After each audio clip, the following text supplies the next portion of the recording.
Today I'm going to be reading a short story for the Thursday class. It's called Failure. Mr. S did not have much money, nor did he choose to work hard. Instead, he shut himself in his room at every opportunity. Scattered all over the floor were his plans, papers with calculations on them, and machine parts. One day, a friend came to visit. "You're still playing around with your machines, I see," he said. "How long do you intend to go on like this? Why don't you get a real job?" "Actually, I've just finished what I was making. This is it," he said proudly, pointing to the contraption at his side.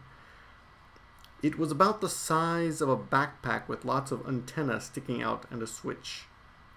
His friend looked at it. "That's fine, but what does it do?" "I'll show you." Mr. S switched on the television set in the corner of his room. A baseball match was on it.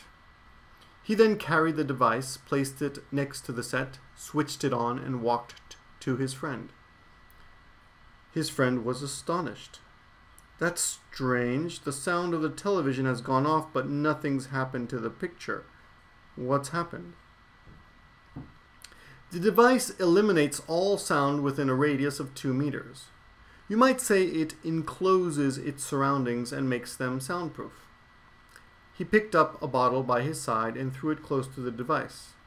The bottle shattered as it hit the floor, but there was no sound. But when he aimed a bottle at a spot farther away from the device, there was a loud crash. His friend was impressed. "I don't know what mechanism you've got inside it, but you've invented quite a strange gadget. Is it of any use?" "Yes, it is. I'll get rich quickly." "Where do you expect to sell it?" "That's still a secret."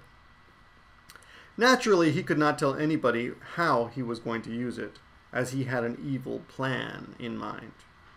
This was the reason he had made it. Late that night, while everybody was asleep, he went out with the device on his back and burgled an office block he had had his eye on for some time. He had no need for stealth.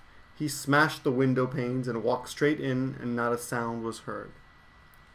He then began to work on a large safe. As he did not have the key and did not know the combination, he had to resort to a drill. It was rather drastic, but he knew no one would hear him. When he finally got the safe open, he took out all the money and carefully put it into the suitcase. When he finally got the safe open, he took out all the money and carefully put it into the suitcase he had brought. Just as he was leaving through the window, he was arrested by a policeman who had just that moment arrived on the scene. Dejected, he turned off the switch on his device. "I can't understand it. Everything was going so well. Where did I fail?" he grumbled. The policeman was also somewhat bewildered. Cocking his head to one side, he said, "I can't understand it. The building has an alarm that goes off as soon as the glass is broken. The caretaker telephoned us immediately, and the police cars came roaring up with their sirens blaring. You're the first burglar we've ever come across who hasn't run away with all that commotion." The device also had the effect of blocking all outside sounds, and Mr. S had not heard a thing. The end.